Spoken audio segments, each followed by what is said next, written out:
The Doomslayer versus Destoroyah, with the new Doom game having basically just came out, the Godzilla series being at one of its highest points in a very long time, now seems like the perfect opportunity to discuss which of these two powerhouses would actually win if they were to go head-to-head in a 1v1 match to the death. For this matchup, I will be using the strongest interpretations of both characters, so Doom Eternal's version of the Doomslayer, and Destoroyah from the Heisei film. Prior, I have said manga Destoroyah was stronger than the film one, however, after researching that more, it actually seems like the movies have a decently high edge on the manga. So, for this, we will be not limiting their scaling to the version that we're using, as obviously I'm going to use versions that should scale to them, like earlier forms of Destoroyah and Doomslayer before he was Doomslayer. But the ones that we'll be fighting are the ones from that particular point in the series. Starting off with the Doomslayer, even before he was the Doomslayer, just the Doom Marine or Doom guy, he had already fought beings that could make time-space distortions, which, depending on how you scale that, can get all the way up to the universal categories of power. However, on a more consistent end, it's really not there yet. He also fought the original Icon of Sin, which could warp untold miles of hell. You can interpret that as literal infinite miles of hell, which would make sense given that hell is an infinite reality. So, a being like the Icon of Sin that also has other universal plus implications later on down the line could likely do that even back then. He was also able to fight beings that are confirmed even above that, and this is before he had even became the Doomslayer, when he got a massive power amp around, I guess it'd be around Doom the Dark Ages now. But once we get to the new trilogy, it becomes pretty clear Doomslayer is definitely at the barest of bare minimums in the Universal Plus category, if not much, much higher. For starters, he beats the Icon of Sin again. The same Icon of Sin was going to produce a black hole singularity thing that was going to collapse in the entire universe. Universes in Doom are confirmed infinite, they also exist in their own timelines, and there are arguments that the Icon of Sin could have affected even more than that over time. So, Doom Guy beat a pretty blatantly universal character right there, and one with even more concrete scaling than the original games, which gets his ends for Uni Plus even further backed up. Meaning that even on the lowest low ball, he should be on this level unless you are taking game mechanics over actual lore and feats, which is pretty dumb to do in a debate. However, Doom Guy's best scaling comes from him scaling directly above Davoth. Davoth is a character who not only existed before time and space did, as he created that, but was capable of creating the entire Doom cosmology. The Doom cosmology at the lowest end has at least thousands of universes. There's some arguments that get it to millions, or potentially even infinite universes. Each of those universes is in their own timeline, and each timeline has essentially infinite timelines, or the cosmology itself has infinite timelines. Some of the statements are kind of conflicting, but regardless, the Doom cosmology is a complex multiverse to potentially even a megaverse on the highest end, so it's pretty massive, and Hell itself, the highest end of that, which is confirmed repeatedly to exist on a higher plateau of existence, be pan-dimensional for the cosmology, and is also called extra-dimensional, blah blah blah, all that stuff that would get you above that's typical for dimensions to fifth-dimensional. I should also mention this is fifth-dimensional within the transitory dimensions, not like fifth-dimensional as in like the theoretical dimensions. As most of the people that use theoretical physics to try to argue higher dimensional stuff tend to forget that the fifth dimension in a lot of those contexts is actually under the base dimensions, and it's just a force that kind of exists with them, not a force above them. In this case, this fifth dimension is above the base dimensions, which is something I'll mention for the Godzilla stuff too. And it's also something I'm going to have to mention for Wank for both verses, and why you shouldn't use it. But regardless, the Doom cosmology is most likely infinite 5D on a consistent end, and Doom Guy scales to a guy who already scales to all of that, and was going to destroy all of that with his bare hands, according to his own statements.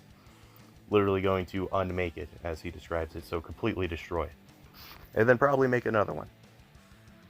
So off that alone, Doom Guy, or Doomslayer, is automatically in the complex multiversal tiers of power, which is incredibly impressive for a first-person shooter game. And Doomslayer isn't just powerful either, he's also incredibly skilled and incredibly fast.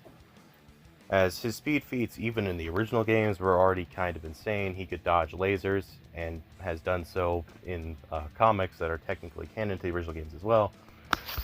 So he automatically had relativistic to FTL speeds right then and there. He also could outrun rockets from a rocket launcher, which is pretty insane for, at the time, mostly normal human to do. And nowadays, he's faster than characters who can just kind of move faster than time, as he himself is stated to be able to move through time. The Voth existed before it was a thing. And other characters like the Makers also can move through interdimensional spaces at very high speeds, so that most likely means that they can also hit speeds around that general level. So he's most likely in the immeasurable categories of speed, which is extremely impressive. Although the gameplay doesn't show this very well, you have to remember that canonically Doomslayer doesn't even need the guns that you use in the games to actually fight the demons. And realistically, I doubt he needs his full speed either.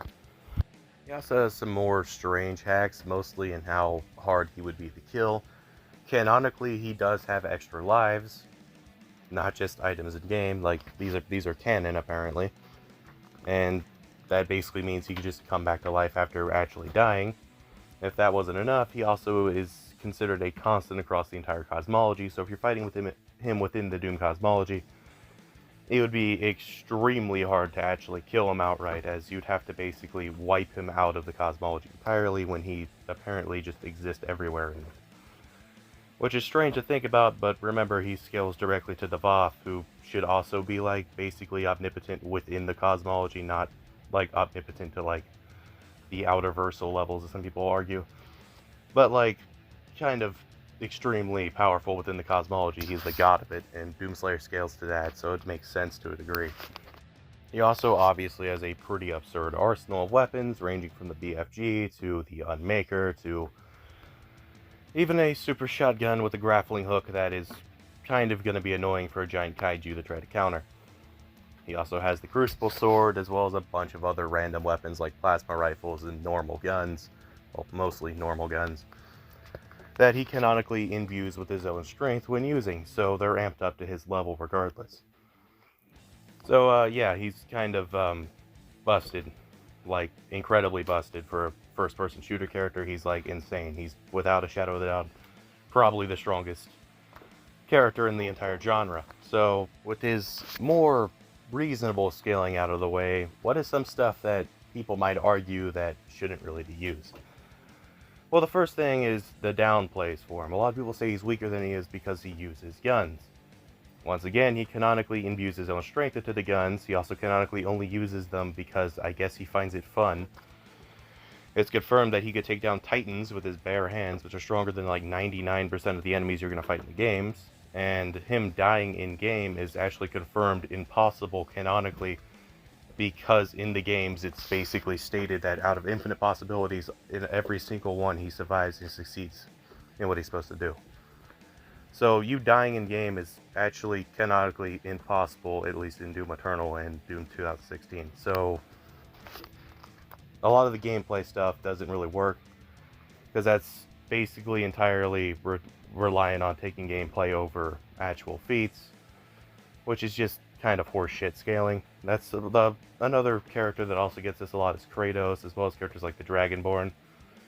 And we see a lot of that whenever they get into something like a death battle, with everyone acting like the lore scaling is completely horseshit because they did this in the game and that should be above the lore somehow. Even though that's not how a story works. The lore and story of the game take priority over the actual gameplay of the game when it comes to the scaling of the verse. Because one's the actual story, the other one's just trying to make the game and the story seem fun to play. They're not comparable in that regard. Now, as for winks for the verse, there's two major ones. One is there's kind of references to some theoretical physics within the verse, mainly stuff that would argue that there's infinite dimensions. But again, those dimensions aren't the ones that transcend each other infinitely. These are the ones that just kind of work in tandem with the base 4 and exist on the same level. Meaning that it doesn't get anywhere past the base 4, and in most cases doesn't get anywhere past the base 3. So, yeah, most of those just fall apart the second you actually research the theoretical physics that you're trying to use to scale the verse.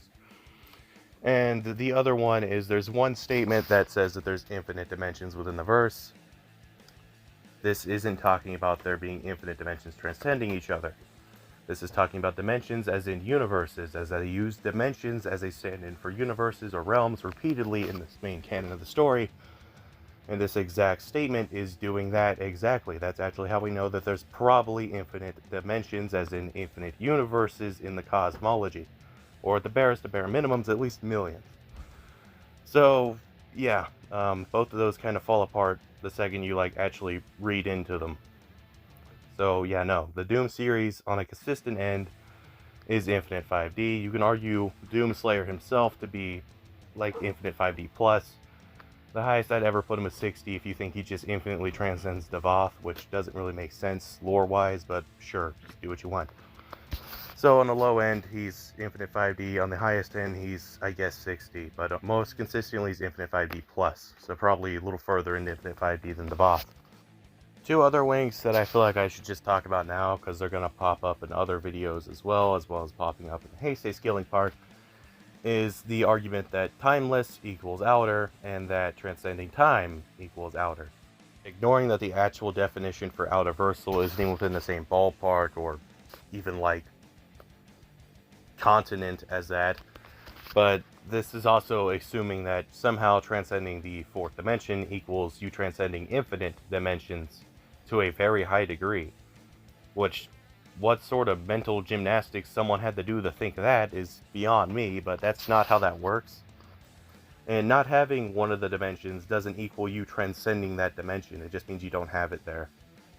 In fact, being timeless in most cases is actually under the base 4 dimensions. It is not above it.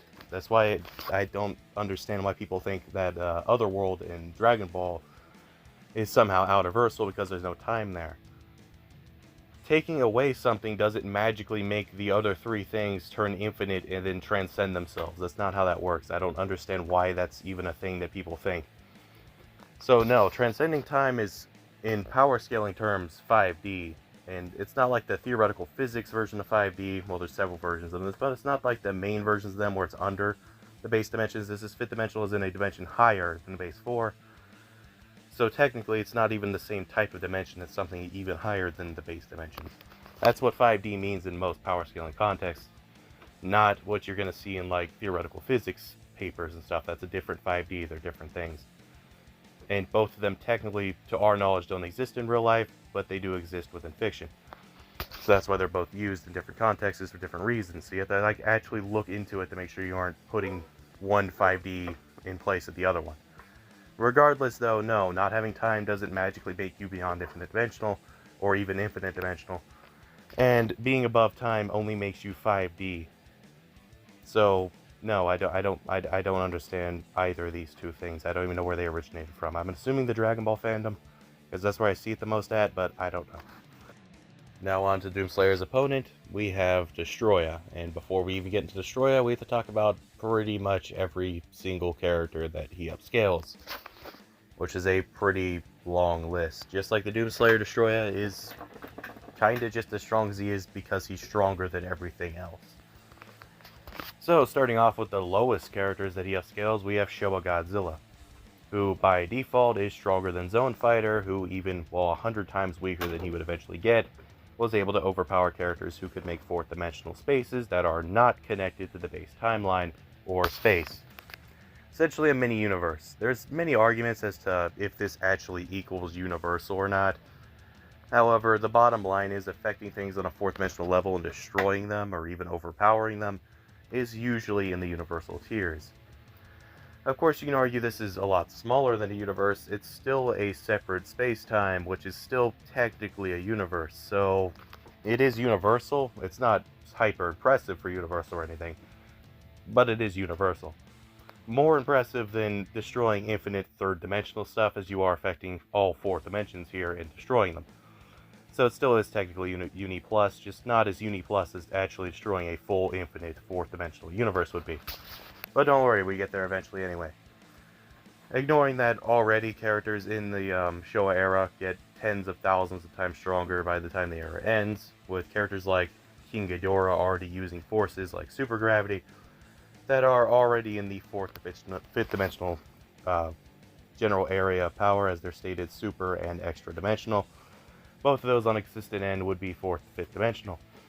However, seeing as the Godzilla universe is fourth dimensional and super dimensional and extra dimensional by default typically mean above the base dimensionality of the universe, and we know there is spaces beyond the universe that they can be pulling this from, as that's where Void Ghidorah and Mecha King Ghidorah draw their power from, it's more likely that Showa Ghidorah was a fifth dimensional being, at least when he's using super gravity, which would already get characters at the start of the Heisei era up into those levels. If you think this is inconsistent, I can throw a couple reasons why it isn't. But I'll wait to do that until I go to the debunking downplay for the verse, and also when I'm doing winks for the verse that you shouldn't use. However, moving on from this, the start of the Heisei era is already stronger than the Showa era. It's been confirmed so in several guidebooks, with one outright stating that even first appearance Heisei Godzilla is 200 times stronger than Showa Godzilla. Now, back in the day, I didn't like using this statement as I felt it was kind of inconsistent. However, basically what you have to think about is that Heisei Godzilla in the first film isn't that much stronger. Well, he's not that much weaker than he would be in later films that take place around the same time, and by then he already has stuff that gets him above Showa Godzilla regardless, so I don't think it's as inconsistent as I once did. I'd still take it with a grain of salt, but regardless, he should still be in that general tier of power, given that he fights stuff with the same scaling that the Showa era has, and even higher scaling not too far after his first appearance. But back to Heisei scaling, some of the earlier stuff he scales to is stuff like Mecha King Ghidorah, being able to travel so fast he broke through the barriers of time into a space that is confirmed above the base timeline of Godzilla, so at least fifth dimensional. And then he drew power from that timeline and then went back, broke into a different timeline just to fight Godzilla. This is canon, and Godzilla apparently sensed him doing this. How Godzilla magically got the ability to sense changes in timelines that he's not even in, I don't know, but it's canon to the era apparently. And nothing really debunks that happening, so Godzilla can sense people that are in different places in time than he is, because, yeah, Heisei era statements go crazy.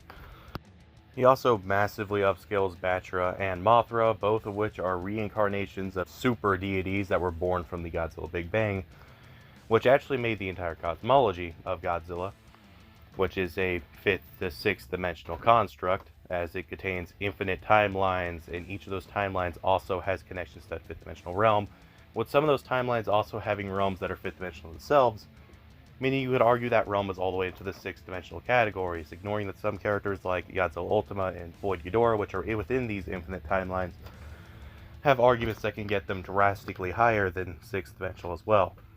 Regardless, Mothra and Batra, they don't fully scale to the Big Bang, but they scale to a part of it, as they are reincarnations of beings that are directly born from that. They also would scale above characters like Orochi, who those two beings are stronger than. Orochi is a character that has hyperspace energy, which is also another similar thing to extra dimensional, higher dimensional, blah blah blah, more backing for the fifth to sixth dimensional stuff. Orochi's also a character that has pretty blatant universe stuff, more so than most of the Godzilla series. He's just blatantly a god level character. This is backed up by other characters that this general group of characters would scale to already, like the entirety of Mothra Leo scaling, with characters like this Ghidorah already having universe-level statements, being able to destroy the entire universe over time. Characters like Grand Ghidorah are also being in that same tier, confirmed stronger than him, and then Mothra Leo also being able to travel back in time and through time, blah blah blah, through hitting what is light speed in the Godzilla series. Something to know about light speed in the Godzilla series is it isn't normal light speed, at least when it's Toho doing it. Well, Toho doing it past the Heisei era. Because there are multiple statements that basically say the speed of light within the Godzilla series bypasses the speed of time, meaning if they're traveling faster than time. In other words, immeasurable speed, as they can actually go back and forth through time with this. This is backed by characters like Space Godzilla also having some pretty absurd speed showings, being able to travel from the edge of an infinite universe, confirmed infinite multiple times, to Earth in like a day-ish, maybe longer. It's never really, I don't think it's ever really stated exactly how long it took him, but it wasn't that long, couldn't have been any longer than like a week. And he did this slower than his crystals did. Those same crystals are stuff that characters like a Godzilla that Destoroyah would massively upscale can dodge. So this level of speed is pretty consistent within the era. The major argument I hear to say that these crystals aren't traveling that fast is they don't look like they're traveling that fast. My simple response to this is, if you're comparing Doomguy to Godzilla here, does Doomguy look like he's traveling faster than time when he's running around the map? No, that's because it's called a game mechanic. Now, what is the real-life equivalent to a game mechanic when you're filming Suitimation? It's called limitations of the set. Are you going to send a sharp, big-ass prop at a dude inside a costume that can barely move? Probably not. You're probably not going to send that flying at him, especially at very high speeds, because that's how you get a major lawsuit on your hands. And one thing Toho doesn't like is getting sued, or charged, or anything like that. So why people use that as an argument when that's completely invalid by, simply having common sense as to what they're doing in the film, I don't know. But that is something that people will bring up. My simple response is, would you send a super sharp crystal flying at a guy at like Mach 12? Probably not. And there you go. There's your answer as to why it looks like it's moving slower than it's supposed to. It's still traveling very fast in other scenes, like the space scenes. So you can clearly tell when there isn't the potential safety hazards on the set, they do move the crystals a lot faster. Obviously, they can't make the crystals look like they're going infinite speed. You wouldn't see them on the screen. This is also a pretty old movie, by the way. So there's limitations just in how much you can do with special effects at the time as well, within a reasonable budget, which Godzilla really didn't have very good of at the time, given that they were pumping films out like once a year. So, my simple, major response to anything like that, where it looks slower than it's supposed to on the set of a Suitimation film, is it's a Suitimation film. That's how they work. As simple as that. Other things that also back the immeasurable speed ends for the Heisei era is stuff like a certain bird that Orochi fought being able to travel through time and dimensions, which is also immeasurable speed, as well as, again, Mecha King Ghidorah could break through the time barrier and travel through time, which is also immeasurable speed. And even characters that don't have ends on that level, like Orochi, who technically does in reaction speed, as he was able to hit that bird that can travel through time at immeasurable speed, but he also was able to travel across galaxies while asleep. Yeah, while asleep, he can travel through galaxies at like a week. So, yeah, the Heisei era has some pretty absurd speed. Just not all of it shown on screen or made extremely clear, and that goes for the Doom series as well. The Doom series doesn't really make all of the stuff abundantly clear. In fact, if you were to strip the lore away from the Doom series, there wouldn't be a lot of really good scaling there if you just went off gameplay. The same goes with Heisei era if you just go off the films, which is why I'm going to ask anyone that's going to say anything about this video to really think if it's fair to judge the entire Heisei era off of only the stuff you see on movies that had a lot of restrictions to it and not take the lore into account, if they're going to take Doom lore into account as well. Or if they think that you should just base the entirety of scaling for Doom off gameplay and the entire scaling for the Heisei era off what we see on the screen and ignore the statements that are also, on the screen and the lore that's in the games. By the way, if there is anyone out there that's only scaling Doom off of what we see in gameplay and only scaling Godzilla off what we see on the screen, ignoring all the statements and lore that's also within that, I'm not going to debate you. I'm going to laugh at you if you comment anything on this video. And I'm sure 95% of people will as well, because you're literally using heavily restricted stuff for the verses, stuff that has a obscene amount of limitations to it, to base the power of the entire verse while literally ignoring the entire story of both series. That is the dumbest way to scale a franchise ever, and I'm not even gonna waste the energy typing a response to you. Ignoring all that though, Godzilla gets even more powerful after he fights those enemies I just mentioned.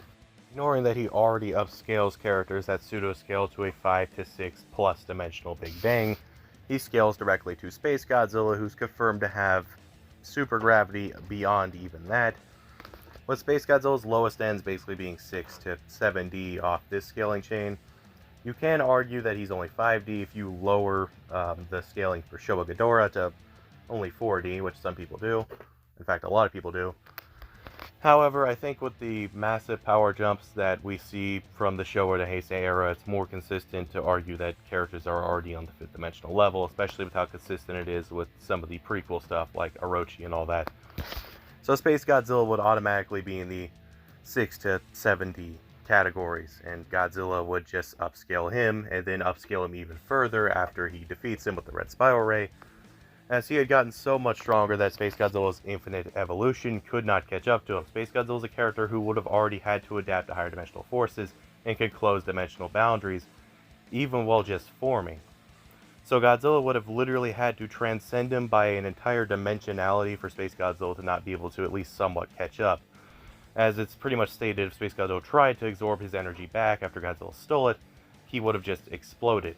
Granted, Space Godzilla was sort of weakened as one of his two shoulder spikes was destroyed, but we know characters like Godzilla and Space Godzilla can already adapt to absurd powers even as just one cell, so that doesn't really make the argument completely invalid.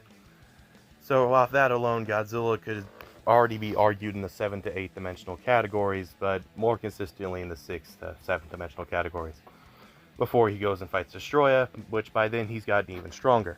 With even just the starter burning being confirmed the biggest amp he's ever gotten, with his power now probably being even higher than the second Red Spiral amp, so you can unironically argue he went up another dimensionality with that.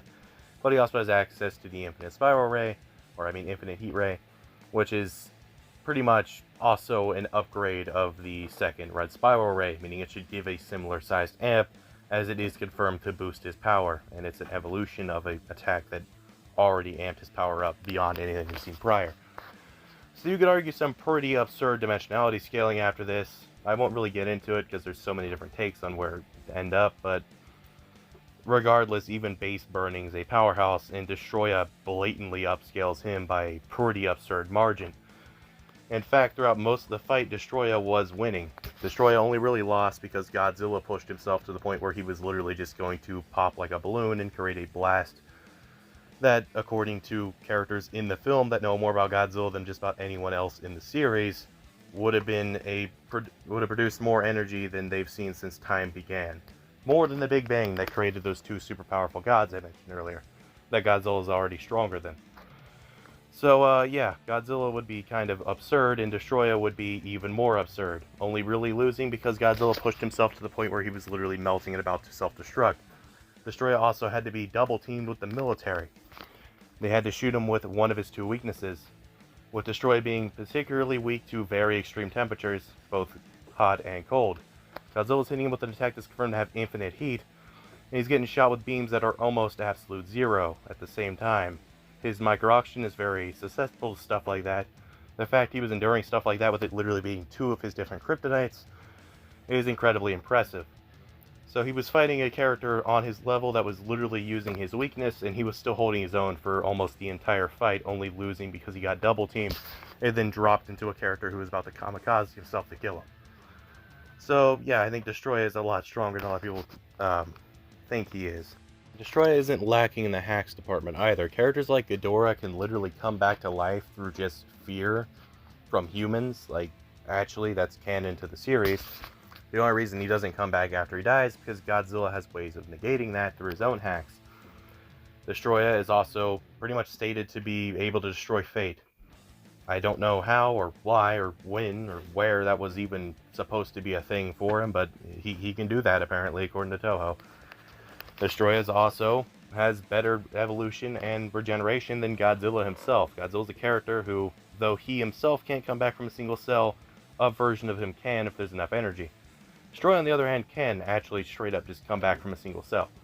Like, completely regenerate his entire body, as Destoroyah is used to that type of thing. In fact, his smaller forms are already basically just single cells.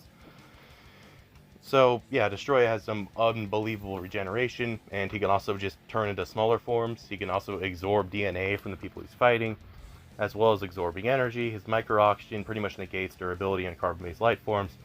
And contrary to popular belief, micro-oxygen does still affect stuff that doesn't have oxygen in it. It can still destroy structures. We see it do that.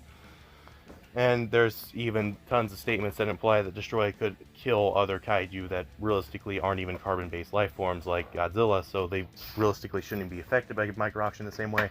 He could still affect them. Ignoring that Destoroyah's attacks are also partially based in Godzilla's atomic breath as he absorbed Junior's DNA, which obviously amped his own attacks up to that level. And that Destoroyah's laser katana is even stronger than that and could cut through virtually anything. It was actually burning Godzilla in half. It's just Godzilla's regeneration was so fast it didn't matter to him. And before someone says his energy absorption shouldn't really apply to everything in the Doom series, like Argent Energy and all that, it most definitely would. You see, Destoroyah has even better energy absorption than Godzilla, and Godzilla can absorb everything from radiation to just light to heat. Like, actually, he was absorbing heat from the magma as well as heat from several explosions to just amp his power up even further. So even human emotions, as Godzilla within the Heisei era can absorb human hatred to amp himself even further.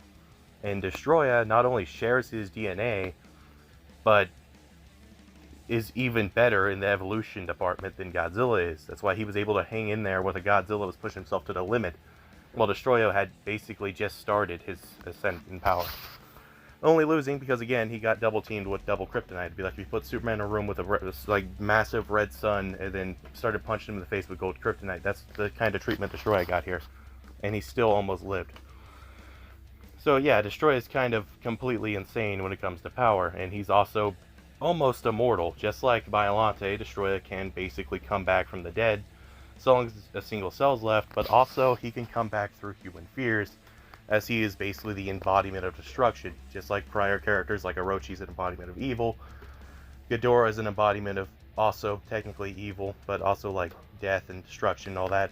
Destoroyah is the same way, and all of them can come back so long as their immortality isn't negated by a character with similar hacks. So, yeah, Destoroyah is also basically immortal. The only reason he died is because Godzilla was the one that killed him, and Godzilla has some bullshit hacks that kind of kill immortal things. So, with all that out of the way, who most likely wins this? And, yeah, I think it's kind of obvious.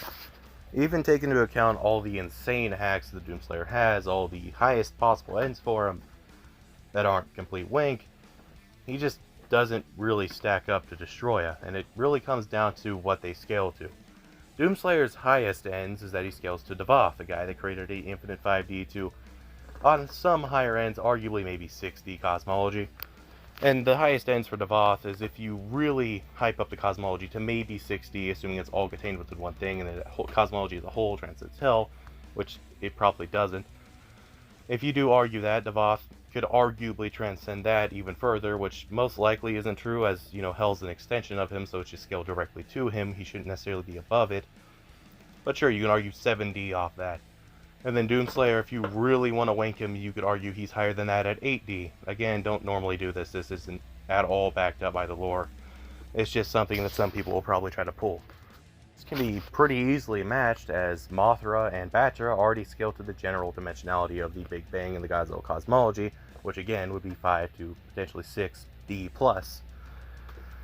And if we're going highest possible ends, this is automatically 6D+ for them. Godzilla is basically unstoppable in their eyes, like he literally doesn't take damage, so if we want to apply the Doom guy logic here and assume that he just transcends them infinitely, sure, let's do that. Now he's 7D+. Again, this is not how I normally scale Heisei Godzilla, but I know someone's going to scale Doom guy stupid, or scale Godzilla stupid and down there, so I'm guessing I'm going to have to pull the highest possible ends that border on absurd wank. And then you add on all the amps, like the 2 red spiral ramps, which both amped him up to basically unbelievable levels of power, especially the second one, which is confirmed to be basically higher dimensional. Add in Space Godzilla's cross-scaling, and the burning amps, and the infinite spiral rate, and Destoroyah himself. Godzilla, before he even fights Destoroyah, would already transcend the highest possible end for the Doom burst. He would be well over 8-dimensional.